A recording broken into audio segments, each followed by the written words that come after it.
ಇದು galvanised wire. ಇದನ್ನು ಪ್ಲೈಯರ್ನ ಸಹಾಯದಿಂದ ಕತ್ತರಿಸಲಾಗುತ್ತದೆ. ನಾವು ಯಾವುದೇ ಲೆದರ್ ಆಟಿಕೆ ತಯಾರಿಸಬೇಕಾದಾಗ ಮೊದಲು ಅದರ ಮೂಲ ಚಟುವಟಿಕೆ ತಯಾರಿಸಲಾಗುತ್ತದೆ. ಈ ಮೂಲ ಚಟುವಟಿಕೆ ಗ್ಯಾಲ್ವನೈಸ್ಡ್ ವೈರ್ನ ಸಹಾಯದಿಂದ ಮಾತ್ರ ಮಾಡಲಾಗುತ್ತದೆ. ಚಟುವಟಿಕೆ ತಯಾರಿಸುವುದು ಲೆದರ್ ಆಟಿಕೆ ತಯಾರಿಕೆಯ ಮೊದಲ ಹಂತವಾಗಿದೆ.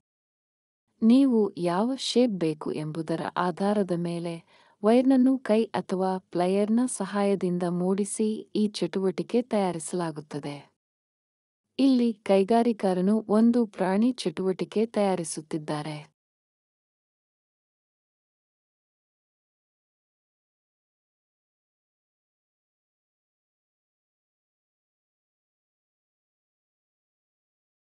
ಈ ರೀತಿ ವೈರ್ನನ್ನು ಮೂಡಿಸಿ ಈ ಚಟುವಟಿಕೆ ಸಂಪೂರ್ಣವಾಗಿ ತಯಾರಾಗುತ್ತದೆ.